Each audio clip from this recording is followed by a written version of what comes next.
కాంగ్రెస్ ప్రభుత్వం ప్రకటించిన job calendar ప్రకటన పట్ల రాష్ట్ర వ్యాప్తంగా నిరసనలు వ్యక్తమవుతున్నాయి. సిద్దిపేట జిల్లా కేంద్రంలో జాబ్ క్యాలెండర్ను నిరసిస్తూ బీఆర్ఎస్వి విద్యార్థి నాయకులు ఆందోళన చేపట్టారు. ముఖ్యమంత్రికి వ్యతిరేకంగా పెద్ద ఎత్తున నినాదాలు చేశారు.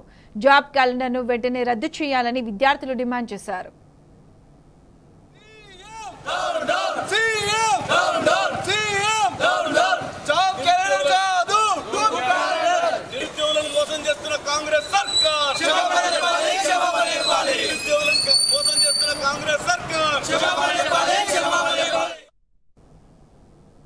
అసెంబ్లీలో జాబ్ క్యాలెండర్ కాకుండా డూబ్ క్యాలెండర్ ప్రవేశపెట్టింది. అది ఉద్యోగాలు కాదు, అది నిరుద్యోగులుగా మేము ఖండిస్తూ ఉన్నాం.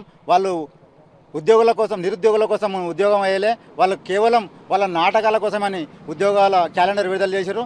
ఈరోజు బీఆర్ఎస్వి సిద్దిపేట జిల్లా పక్షాన, సిద్దిపేట లైబ్రరీ వద్ద విద్యార్థి పక్షాన, నిరుద్యోగుల పక్షాన ఈరోజు చీచీ తూతు నిరసన కార్యక్రమాన్ని జిల్లా టీఆర్ఎస్ పక్షాన కార్యక్రమం తెలియజేసినాం. రాష్ట్ర ప్రభుత్వం విడుదల చేసినటువంటి ఈ జాబ్ క్యాలెండరు నిజంగా ఇది జాబ్లెస్ క్యాలెండరు, కేవలము తేదీల క్యాలెండర్ తప్ప ఇందులో ఉద్యోగాలు ఎక్కడ కనిపిస్తలేవు. కాబట్టి ఈ సందర్భంగా నేను రాష్ట్ర ప్రభుత్వాన్ని బీఆర్ఎస్ పార్టీ పక్షాన ప్రశ్నిస్తూ ఉన్నాం. ఇది జాబ్లెస్ క్యాలెండర్ తప్ప నిజంగా కూడా జాబ్ క్యాలెండర్ ఎట్లయితుందని చెప్పేసి ఈ సందర్భంగా రాష్ట్ర ప్రభుత్వాన్ని ప్రశ్నిస్తూ ఉన్నాం.